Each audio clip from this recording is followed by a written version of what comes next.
Hi, I'm Victoria Hillman. I'm here with the Photographer Academy just to have a quick chat about the Fieldcraft skills and other bits of information you need to really help you achieve those macro photographs in the field.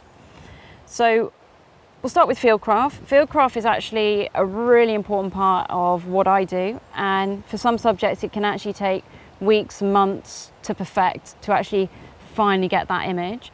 So we'll start off with insects. Insects can be quite tricky. They're probably the one thing that I get a lot of questions about.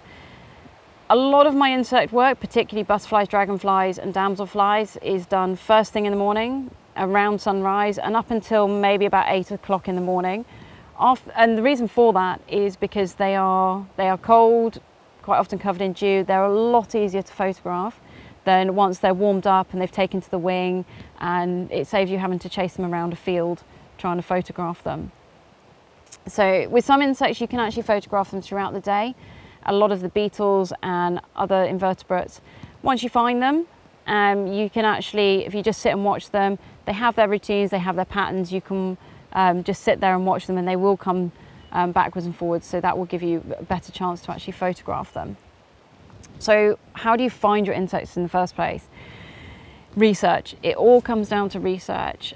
Before I even start looking at photographing a new subject, I'll actually do my research through nature reserves. I'll contact wardens, ask them if they've seen any of this particular subject, or do they know where I might be able to find it.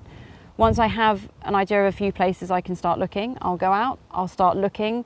Once I've found it, I can then start setting about watching the behavioural patterns, watching what it does it change time of day, and then I can start going out at the right time of day to photograph that particular species.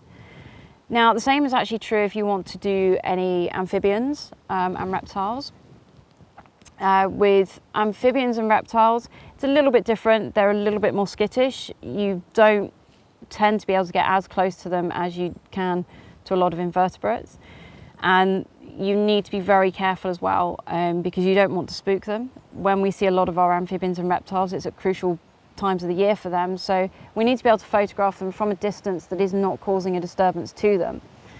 Now, with some particular species of amphibian, the best time to photograph them is actually at night when they're most active. To do this, you do need additional light. I wouldn't recommend using flash because it can startle them and it can actually be damaging to them as well.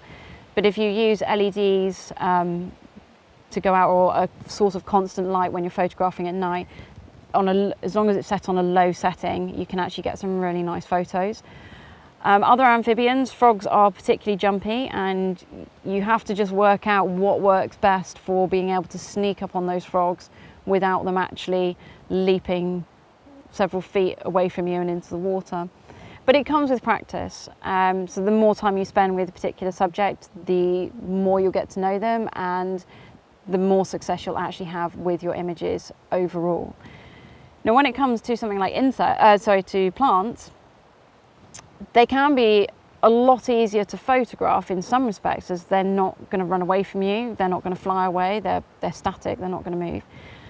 But sometimes to photograph them, you can't always get in good positions. So this is where, again, your Fieldcraft skills come in, but also being responsible about how you're going to photograph them. So it's really important not to destroy the habitat around your subject, particularly if you're working with a rare plant or something like an orchid.